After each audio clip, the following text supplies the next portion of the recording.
And good morning to you on this Friday, 8 minutes after the hour here, and a little chilly out there, 22 degrees in Fayetteville.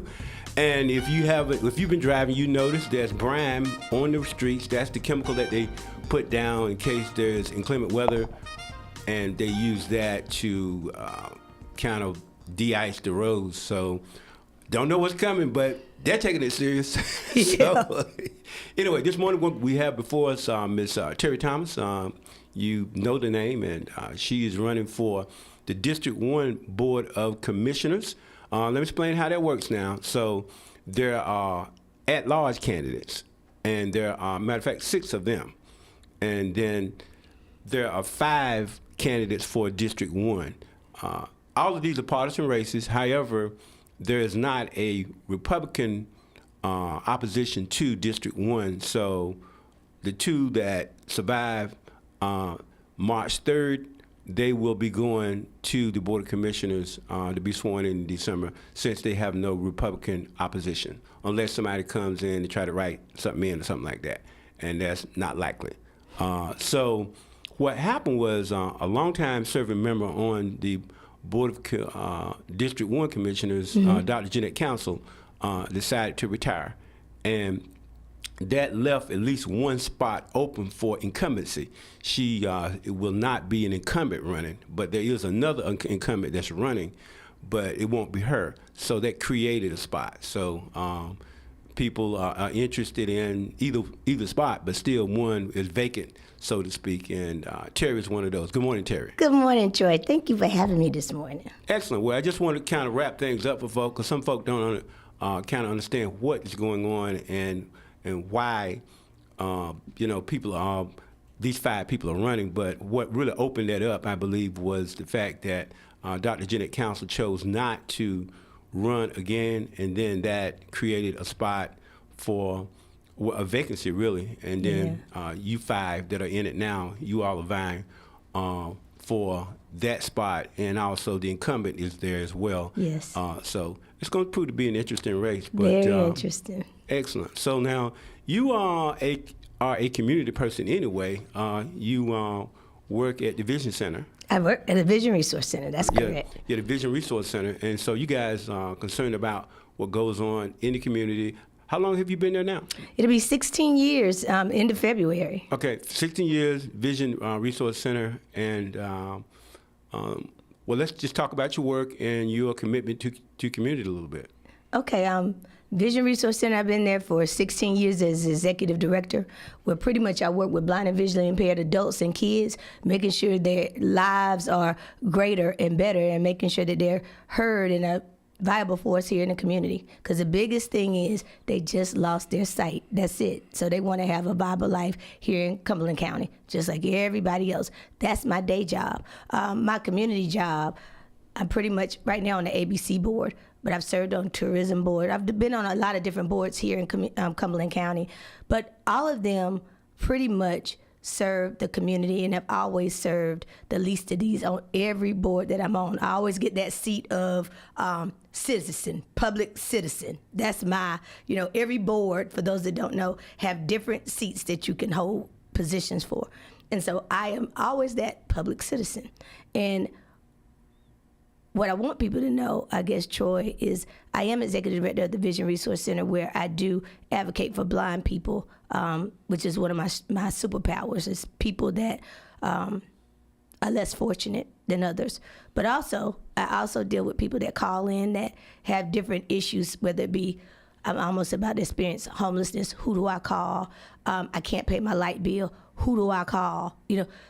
What I find is people want to be heard. People want to be heard. And as a result of that, even in the boards that I'm on, if there are people that come, like, for instance, tourism board, and it may be a nonprofit that wants to bring money or an event here, and it might be somebody that nobody knows about, I'm going to fight for that one. I'm always fighting for the underdog in that. That's me. I am that advocate that's going to put the people that may not be seen, quote unquote, I'm going to bring them to the forefront. So I don't just sit on the board to sit there and just be a part of it and say I'm a member of a board. I'm going to take some action. Sure. So now you've been in Cumberland County your entire life? I've been in Cumberland County. I went to E. Smith Senior High School. I graduated in '88.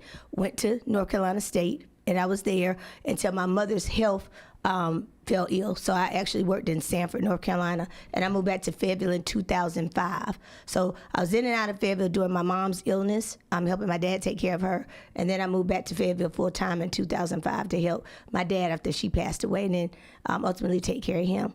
And I moved back to Fayetteville, and I haven't looked back. So when I came back to Fayetteville after I left Pfizer, I just started working different boards like Senior Citizen Board. At that time, it was Community Action Program. It's Action Pathways now. Just finding out about what Fayetteville is now, because I was a child when I left, right. But trying to figure out as an adult what's going on in Fayetteville, because undercover, I always wanted to be in politics. Like Okay. it always drove me. My dad was a board member of a community action program, which I didn't find until his death. I found his certificate. You know, it's funny that he was an advocate in community, American Legion commander. I mean, World War II vet. So my dad indirectly instilled that in me as a child.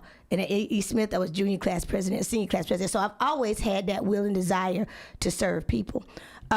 So when I moved back to Fayetteville, I kind of got my niche in figuring out what Fayetteville was about at that time, and figuring out how we were prospering and how we had some challenges or potential, shall I say, where we had potential and need to grow. Fast forward, VRC found me. I didn't look for it. It found me in that way. But so to answer your question, I've been here pretty much all my life, other than when I graduated from college and I was out for a stint and then came back to take care of my parents. Sure. When you first started working for the Resource Center, you are visually impaired. You were on Purdue Drive then, correct? Yeah, when I came on board, it was the Purdue Drive and Dorothy Gilmore Recreation Center. Right. And now you guys have moved out Highway 53? Yep, Cedar Creek Road. Right. Beautiful, beautiful, beautiful established on Cedar Creek Road. Right. So what motivates you or drives you or either heightened interest do you have in what needs to be fixed in Cumberland County? The quality of life for residents in Cumberland County. That's what drives me, Troy. The biggest thing, me being back in Fayetteville, I hear so often from people that have left Fayetteville, why do you want to be back in Fayetteville? I love Fayetteville. And I see the potential in Fayetteville. I think the county commissioners do a great job. Can we do a better job? Yes. I think we need new energy.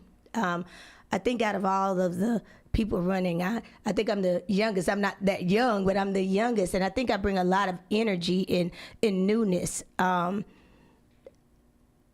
thinking out of the box. I think that's what I would bring to the position. The quality of life here is so many different things, that the economy. I want to know more whys, more transparency. Like, why is it we don't partner with PwC for water? Why is it, like we talked before we started, why are homeowners getting all the brunt of the property tax when they're others, you know? Why? You know, more transparency. Like, you have to have a seat at the table, Troy, to kind of know some of these things. We also talked about, me and you, about what people don't know, and why it's important to actually vote, and why it's important to get your county commissioners up there, and why it's important to be a part of these board and commissions. All of that makes for the quality of life of here in Cumberland County. But that's what inspires me, making Cumberland County a better place, and somewhere where we're proud. I hear it so often. Vietnam, which is a city thing, but it still relates in terms of the county. Or I have friends here that moved down from New York, and they're driving Uber and Lyft with degrees, or friends that don't have degrees and are barely making it. They don't have a livable wage, and it saddens me. Or seniors that can't afford to pay these property taxes and about to be out of the home they've been in all their lives. It saddens me to hear these things as I've been going across the community. I'm calling it taking it to the streets. And I'm hearing people talk about all the things that aren't working. So it debunks everything that is working, if that makes sense. Sure it does. Because there are some things that are working. So I wanted to be more wins than debunking what's not working, you know?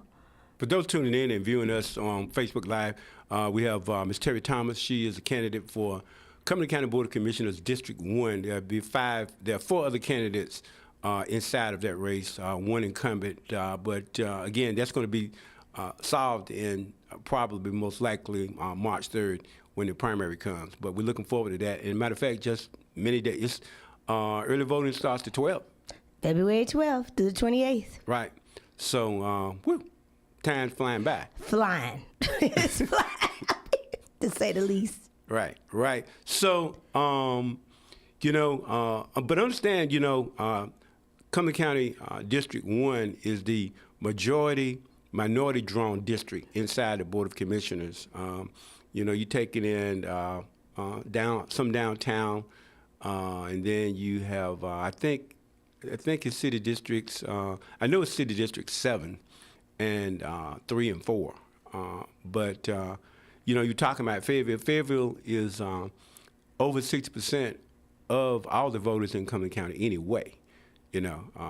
Should you be elected to District 1, you won't be representing, per se, all of those other districts. But once you're on the Board of Commissioners, then you're responsible for the whole county anyway. Right. But, what about that, Fayetteville, they're growing not necessarily because people are coming here. They're growing because they're being annexed in. You grew up inside the city of Fayetteville, but those areas that was once in the county, they're not any county anymore. Is your institution you work at, is that in the county or the city? County. They're in the county, right? Mm-hmm. They're in the county. So they use county transportation. Everything is county. Right, right. Let's talk a little bit about that transportation issue. I think that's one of the major issues that we have in our community here. We need fast needs to be outside of the city limits. Yeah, one of the things I would definitely say for the county that helped us out a lot is people, not just blind people, but people with disabilities. That county transportation, it's major. Troy, because the difference is Fast Track works within the city limits. Right. They work within the city limits. And county is anything outside of that. Hope Mills, Linden, anything that's not city, county provides. But what we've been finding is county runs out of that money quick. So then that means no transportation, right? So it would be amazing if the city and county could work together where Fast Track could pick up. We had that issue with the city where we were 1.5 miles away from fast transportation. Fortunately, county picked up. So then our vision resource people, whether they were city or county, they picked that up. It is so important for people that have any type of disability or inability that they can get around. The barrier to transportation is the number one cause to mental health issues, depression, suicide, because you can't make it. Just think if you couldn't drive your car every day. How would you feel? Yeah, well, being a senior, I think about a lot of things. Yeah. It's just that, particularly as you grow older and things like that, things that people take for granted. We take it for granted, so we want to make sure before we get to that position that those things are in place. I mean, that's the biggest thing. So Fast Track, I do know with all of it, they're having a difficult time keeping drivers because people aren't working, in those capacities. I don't know what the rationale is with that because you see the signs on the buses, need drivers, need drivers. So I don't know what that is because people do need jobs. So that is a city thing. I don't know what that is, but I don't quite understand it. But we do need more drivers and we do need more help in terms of transportation because the county funds do run out pretty quickly. Right around this time every year, the county funds kind of run out and our folk to get to the center, I can speak to that, they have a hard time getting the county transportation out to the center because the funds start to dry up. Right. Guest this morning in the morning drive, TERRI Thomas, candidate for Board of Commissioners District 1. When people that live inside of District 1 are thinking about to whom to cast a vote for, when your name comes up, why do you think that you should be one of the two? I think I should be one of the two, Troy, because I am relatable. I am out here working every day, just like the average, normal, everyday working person. I get affordable health care. I know, and I can relate to people. I want intentional purpose-driven, transparent government that's led by the people, not by self-interest. Everything that we would do at the county has everything to do with how our quality of life here is in Cumberland County. And what I need people to know is my whole time being back in Fayetteville, it's been community focused. If anybody knows anything about me, they know I'm a fighter and an advocate for the least of these and for people that need the help in this community. So if they don't know anything else, if they want somebody that's gonna stand behind them and not go with the masses, that would be me. I'm gonna rev it up, Troy. That's me. That's me in a nutshell. So what platforms do you have that individuals can learn more about you? Online, Facebook, website, or whatever type of things you're using for people to learn more about you? Definitely economic development is one, because I want people to stay in Cumberland County, not just get the education. I want them to stay here. Definitely seniors, children, and the disadvantaged, especially when it comes to education.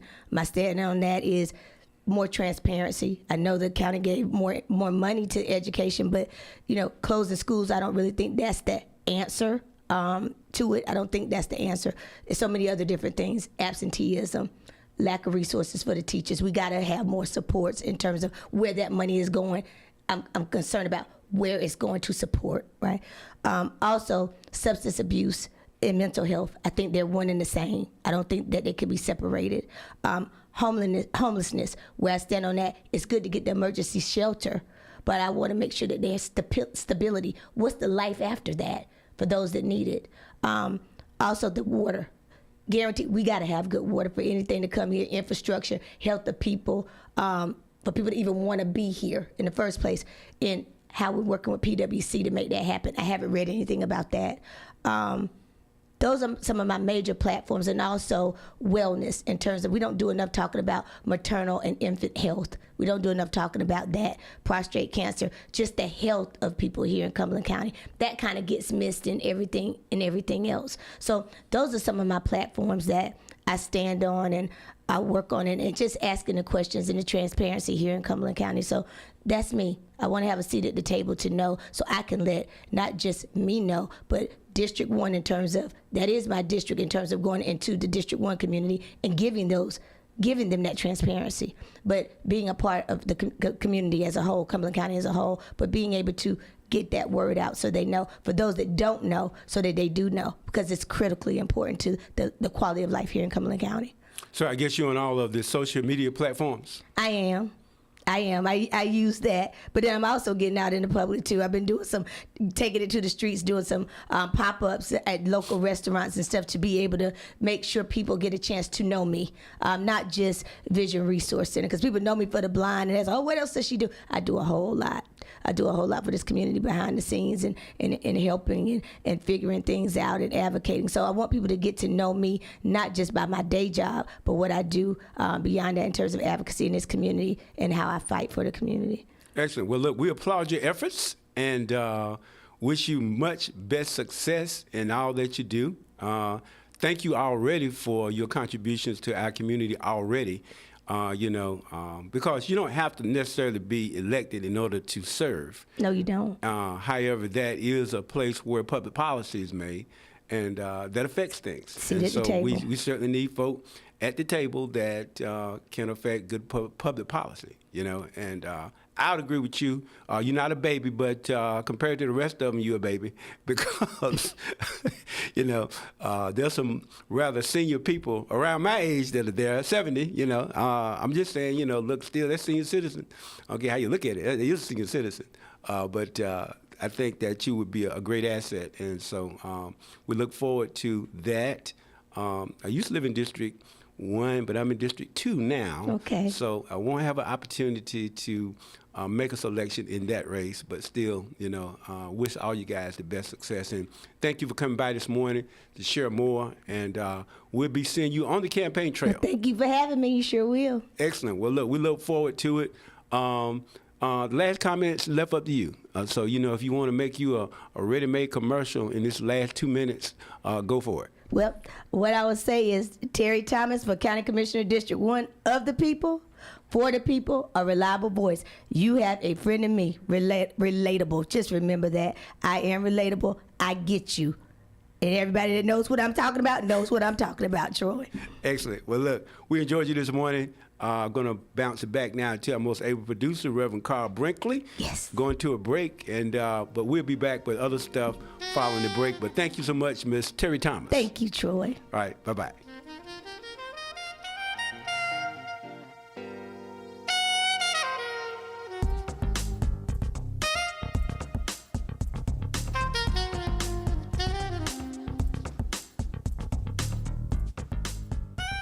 U.S. Senator Ted Budd said on Thursday that the first issuance of funds for the estimated billion-dollar federal Helene home buyout program will arrive in North Carolina in the coming days. A Minneapolis mother is recounting the terrifying moments when she, her husband, and her 6 children were caught between ICE and protesters and had to deal with tear gas. Final inflation report of 2025 showed that prices rose 2.7% in December from a year ago, a sign that cost pressures for consumers remain slow to ease, particularly for everyday items. North Carolina's Department of Transportation crews have been working on the roads in western North Carolina because of some freezing temperatures and inclement weather this week.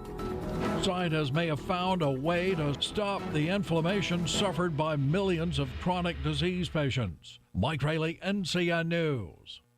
I'm Jamie Monticelli, WIDU Radio News. The Fayetteville Police Department says with the weather being quite chilly, they want to remind everyone about the proper way to utilize a portable space heater in their homes and workspaces.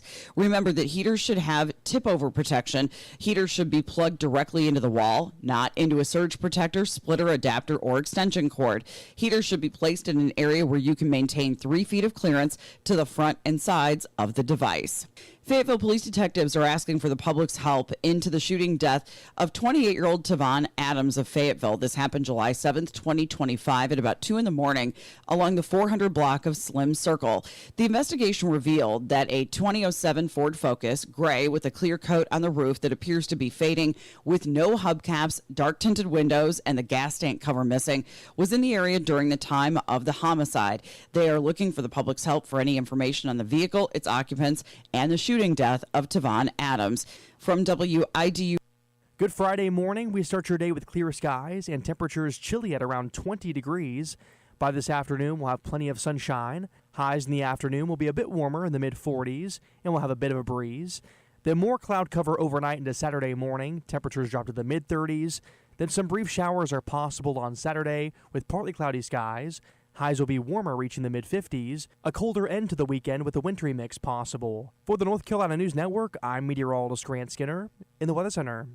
Hey, you looking for your next car? Start at Bryan Honda, 4104 Rayford Road in Fayetteville. At Bryan Honda, we make buying a car simple, stress-free, and affordable. Whether you're searching for a brand new Honda or a quality pre-owned vehicle, we've got a huge selection to fit every lifestyle and every budget. From fuel-efficient Civics and Accords to family-friendly CRVs and Pilots, Bryan Honda has the perfect vehicle waiting for you, and with our friendly, knowledgeable sales team, you'll never feel pressured. Need financing? No problem. Bryan Honda works with multiple lenders to get you approved fast with competitive rates that make sense for you. Plus, our certified service department is here long after the sale, keeping your Honda running strong for years to come. Drive smarter, drive happier, and drive home today from Bryan Honda, 4104 Rayford Road in Fayetteville, or you can visit online, bryanhonda.com. Your road starts here. Nobody beats a Bryan Honda deal, not now, not ever.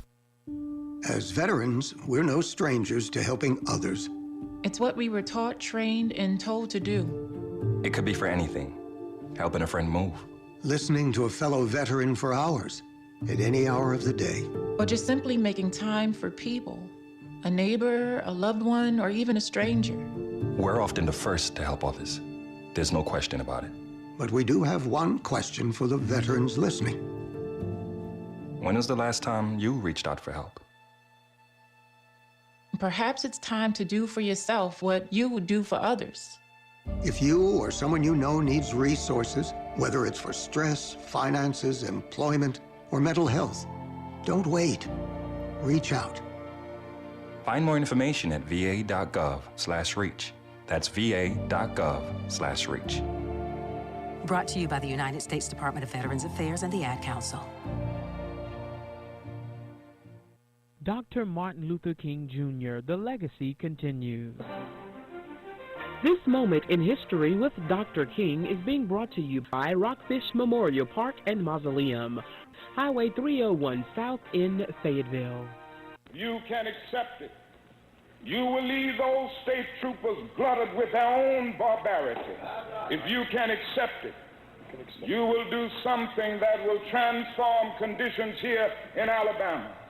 And so I'm not worried this afternoon, however dark it may be, however difficult it may be.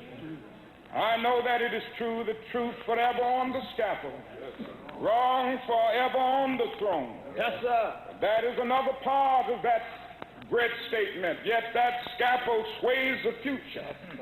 Behind the dim unknown standeth God within the shadow, keeping watch above his own.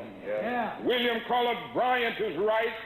Truth crushed the earth will rise again. The Bible is right. You shall reap what you sow. We shall overcome.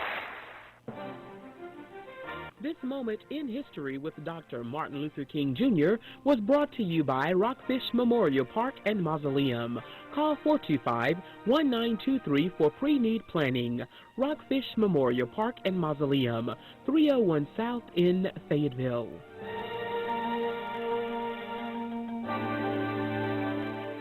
Hey, you looking for your next car? Start at Bryan Honda, 4104 Rayford Road in Fayetteville. At Bryan Honda, we make buying a car simple, stress-free, and affordable. Whether you're searching for a brand new Honda or a quality pre-owned vehicle, we've got a huge selection to fit every lifestyle and every budget. From fuel-efficient Civics and Accords to family-friendly CRVs and Pilots, Bryan Honda has the perfect vehicle waiting for you, and with our friendly, knowledgeable sales team, you'll never feel pressured. Need financing? No problem. Bryan Honda works with multiple lenders to get you approved fast with competitive rates that make sense for you. Plus, our certified service department is here long after the sale, keeping your Honda running strong for years to come. Drive smarter, drive happier, and drive home today from Bryan Honda, 4104 Rayford Road in Fayetteville, or you can visit online, bryanhonda.com. Your road starts here. Nobody beats a Bryan Honda deal, not now, not ever.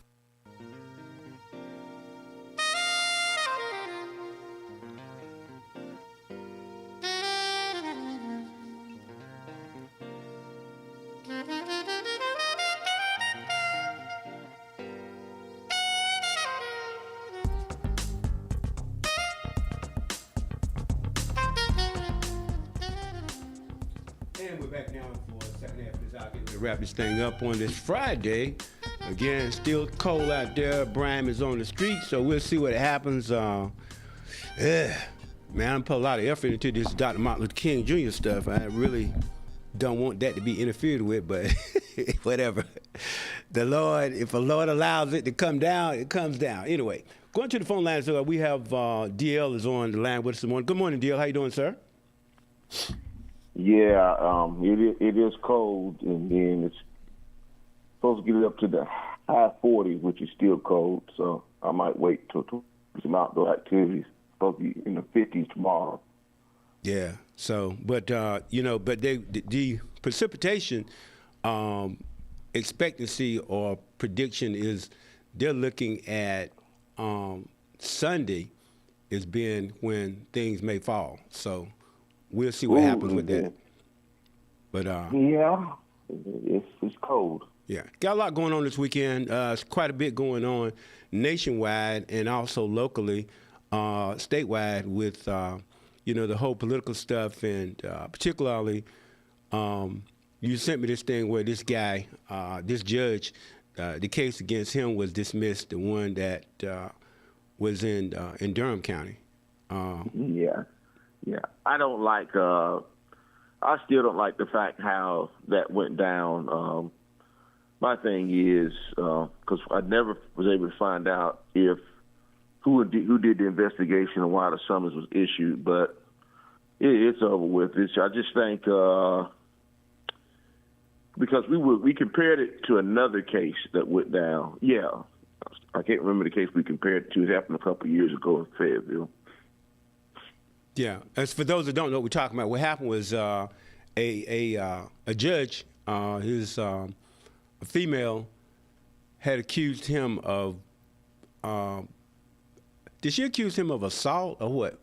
Yeah, assault. Yeah, that was out of Durham County. Out of Durham County. Yeah, she accused him of assault, and so he was not an arrest warrant was not issued. A summons, and what an arrest warrant is, you actually placed under arrest.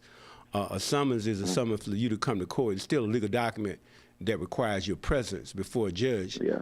And they went outside, and I think they should have done what they did to get an independent person to come in to review the whole thing, and that's what happened. And so, but he was exonerated at least beyond, and so he moves on. Yeah, I don't even think, well, I don't want to speculate on whether or not a summons should have been issued at all.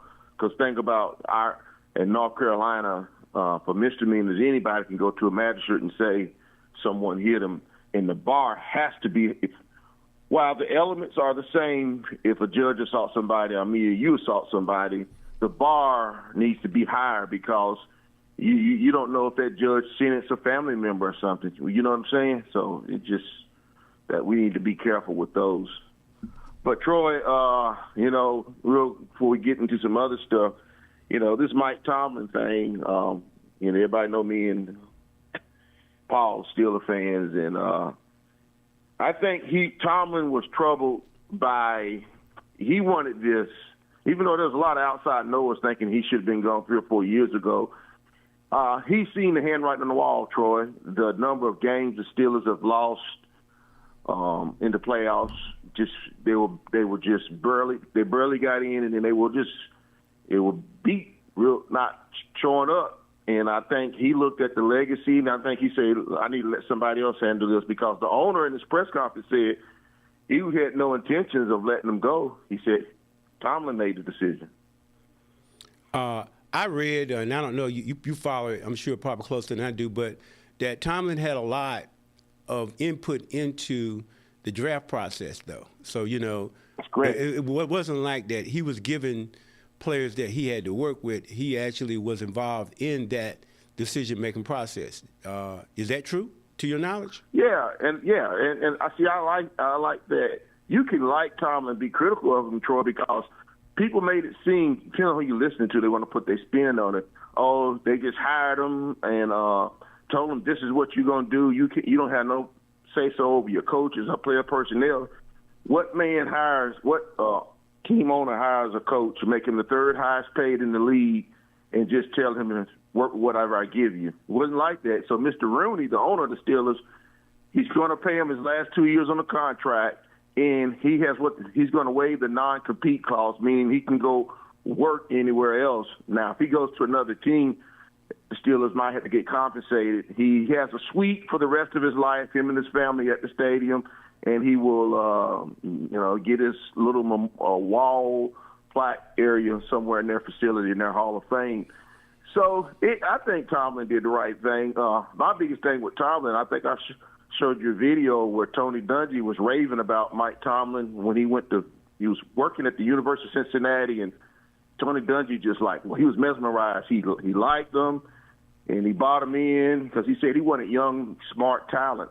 And so Dungy brought him in, and he said he went to his first position meeting because Tomlin was a defensive back coach. Said he peeked in the room. Tony said, I know I ain't got to come back here no more.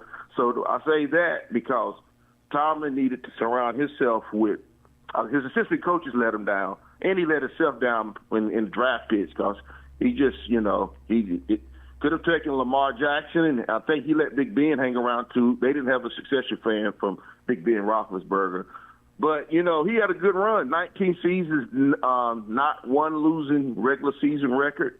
So that was a good run. But now he's in demand if he wants a television gig. And if he does want to come back, I think he'll coach somewhere next year. Sure. And I think that's what a lot of those coaches are doing. They're going to take a year off, and they're going to sit in front of a camera, and they're going to be able to talk about, of course, they know more about it than we do. the inside stuff and exactly what's going on the field. So hopefully he has those skills that he can communicate well in front of a camera, so he can deal with that. Then he can come back if he chooses to come back and get in the field and perhaps get another head coaching job, because they look now when you leave. That's one criticism of football is that there's not a lot of new blood. They just pass around old coaches. But I would say this though, some of these coaches, even down to Bill Belichick, you don't understand. You got to find the right environment for you, and you get in that right environment, and then you can flourish. Other places, they seemingly don't do well. I mean, look at Andy Reid. He didn't win the Super Bowls until he got to Kansas City. And the same thing with Bill Belichick going to the New England Patriots. Look, he had, I guess, moderate success at other places, but when he got to New England and he got the right quarterback and everything, when all the pieces fit for you, you can win. So the Ravens coach, John Harbaugh, he signed with the Giants, so he was out of work for less than a week. And, man, his owner was colorful. Somebody asked him, well, if your kicker makes the field goal against Pittsburgh last Sunday night, would John still have a job? He said, for 1 week.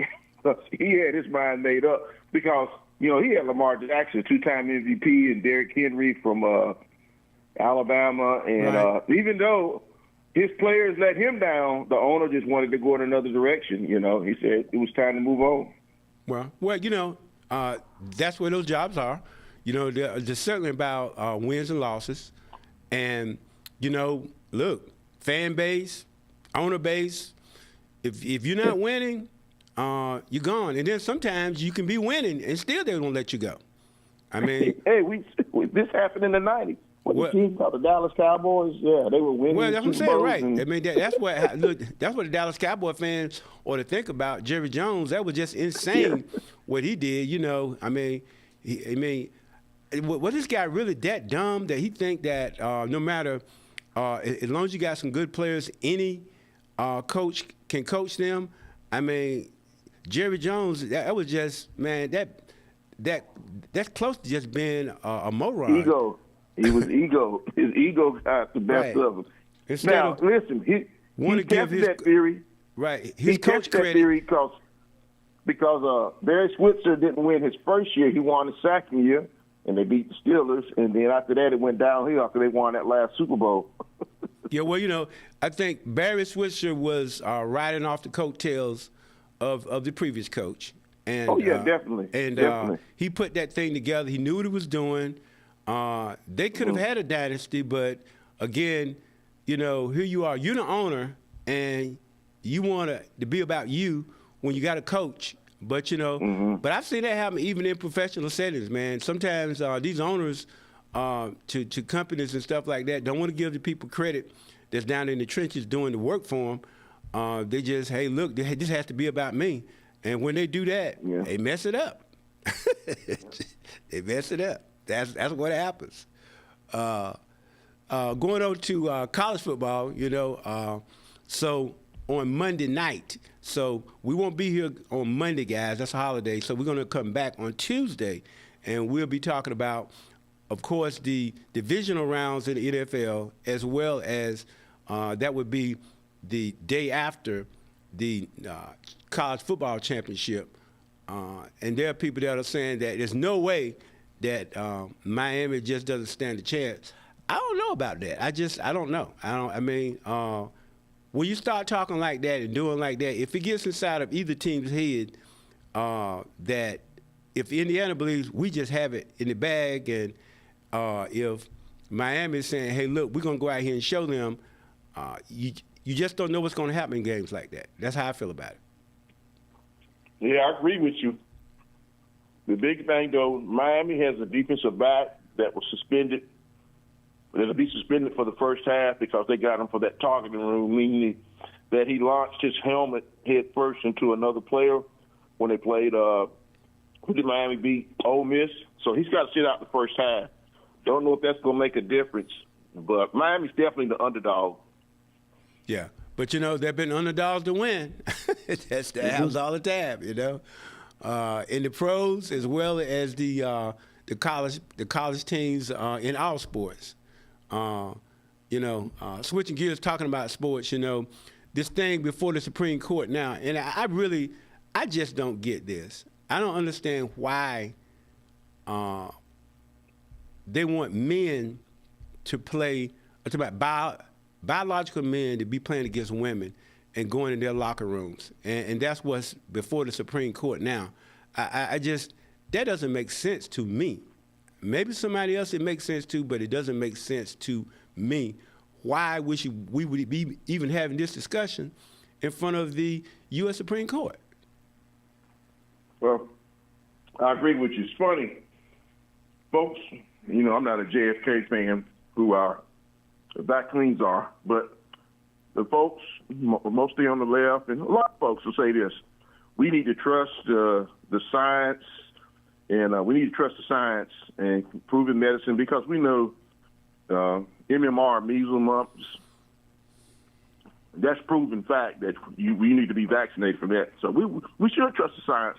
I would say at least 95% of the time. But when it comes to this male-female, they don't want to trust the science. No, they don't. They okay, we're gonna move the ball. It's a yes or no question. And even Martina Navratilova, who's I would say the second best tennis player behind Serena Williams, and she's LGBT, and she said that females should be only playing with females. So here's a person who was openly admitted gay, and she said no, they shouldn't be playing them. That's what she said, Williams said, they asked her, she said, a guy would be beating me down. And she's the best female in the world. And she was saying, I wouldn't stand a chance against a guy. Yeah. Their serve would be much stronger. I mean, it would be, I just don't understand. Now, for those individuals out there, I know that I have a daughter, but she's an adult now, at 37 years old. Still, as a kid, you think I want a guy going in the bathroom with her? I mean, look, man, there are some women that are so modest that their husbands of decades, they still don't want their husband in the bathroom with them at home while they're using the bathroom. They don't want their husband standing over them. But you're going to want a total stranger standing over you. These folk, somebody help me understand them, because I don't understand them, brother. I don't. I just don't understand that. Yeah, it'll become, and then, it'll resurface again during midterms and then in another 3 years. But well, I follow this thing, and so when they're asking these people what's a man and what a woman, they won't even answer the question. Yeah. Well, what do you mean? That's a trick question. Well, I mean, so when did it become a trick question to say who's a man and who's a woman? It's amazing to me. I would have never thought 20 years ago in my life that would back me up to being 50 years old, that we'd be having a discussion like this now about gender identity. It's incredible to me that we could even be having this conversation.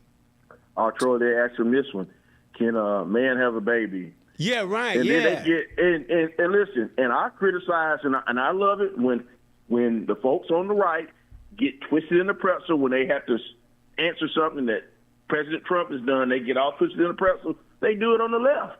I'm like, seriously? You can't. A man can't have. A man can't have a child. I don't care what he does. It's the organs you're born with at birth will determine whether or not you can have a child. But and then you have the funding. You talk about reproductive rights, and when it comes down to this, some states have now you can't have an abortion till after so many weeks. It's over with. That's been a big fight as well. And folks thought when the Supreme Court put it back in the laps of the states, which I always thought it should have been anyway, that it was going to be, it's over. It was going to be a big blue wave, and it wasn't. America showed you that predominantly America is anti-abortion. Right.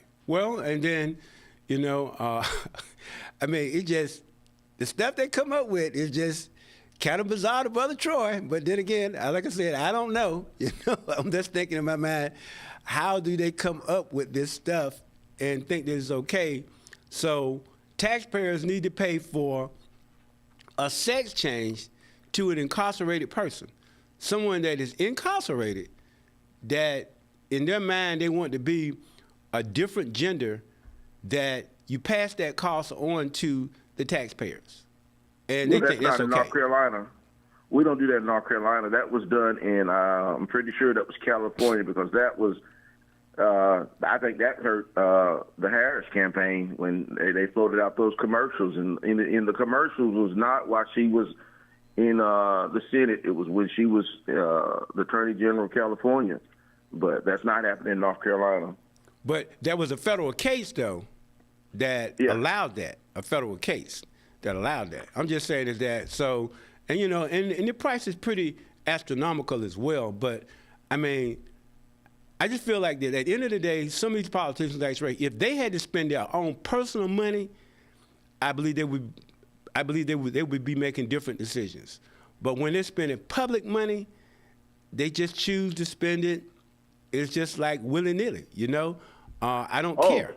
I mean, because it's not coming out of their pockets. Yeah, because definitely now, if you're in the hospitality hotel business and ICE is coming to your town, you're going to make money off lodging. Yeah, talking about folks' money.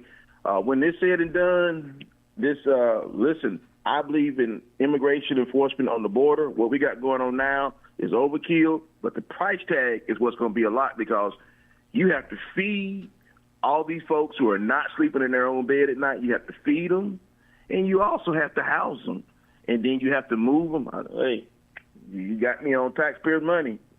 Oh, boy. Well, I believe that the individuals that cross the border illegally, I believe they need to fess up and identify themselves and face the music. I'm not for violence.